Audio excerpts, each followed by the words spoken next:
Well, looks like we're going to actually have a patch after all, because the September 26th patch number 4 will be hitting on Tuesday, just like it was originally planned, although it looked a little bit in doubt on Friday when Gunn had dropped information saying that right now we're not going to tell you the patch notes, we're not sure we're going to be able to get it fixed, but it looks good. But before we look at those patch notes, welcome back, Ghost Beaters and Deadites. If you're new to the channel, I am Old Head Gaming, and of course, if you want to stay up to date on all the latest horror news just like this, make sure you hit that subscription button and turn on the notification bell.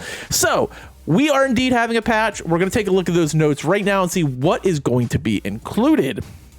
So the September 2026 patch notes will drop tomorrow on console and PC, roughly around 2 p.m. Eastern Standard Time, and let's begin with what's on it. So the first thing is the Hitchhiker trap exploit has been fixed. Fixed an exploit where Hitchhiker players could use his trap to pass through the walls and doors, so that one's been fixed. Hitchhiker trap interaction issues. We resolved an issue where victims would be unable to interact with gaps, crawl spaces, and other elements after stepping in the Hitchhiker trap. So basically both problems that have been kind of surrounding Hitchhiker. Fixed Johnny and Sissy's lunge. Johnny and Sissy both had a lunge that was greater than other family members. This should also correct the Johnny build we're seeing used in public matches. All right, we also fixed the brightness cheat. Fixed an issue that would allow PC users to adjust their in-game brightness outside of accepted levels by editing game files. Change Hitchhiker traps at ladder exits. We have adjusted the area of the top of the ladder where Hitchhiker can place traps. This still allows strategic play, but the victims have an opportunity to actually counter the trap. Changed fuse box reset. Family can now turn the fuse box off after a victim turns it on. There's a cooldown applied to the switch similar to generators and car batteries. I like this. This gives a little more counterplay than other than just standing in the door. Changed family stun immunity. Family now has a 10-second stun immunity after the initial stun.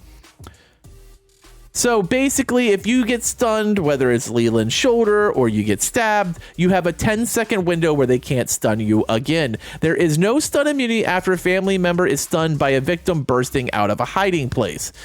If you attempt to stun a family member who has immunity, you will not see the prompt for Leland's ability or for backstab. If you attempt to stun a family member who is in immunity with a door slam, it will have no effect. Close encounters all vary in duration due to the individual family members having different stun recovery times. Therefore, immunity period is different for each. We have fine-tuned Taekwondo. Levels have been reduced. Level 1, 5 seconds. Level 2, 6 seconds. And level 3 is now 8 seconds. We have also tuned the Agitator perk with levels being reduced. Level 1 is 1.5 seconds for family bond reduction. Level 2 is 2 level family bond reduction, and level 3 is 2.5 level family bond reduction. And we've also tuned stealth performance in minigames. We have adjusted the amount of noise generated in gathering minigames while in full stealth. And tuned Leland's ability stun duration. We have adjusted the stun duration upgrades for Leland's lifesaver ability. To report all and any existing persistent issues, please just use the site. Now, we still haven't gotten anything along the lines of what's going on with PC. And I saw someone actually ask when PC will be coming back.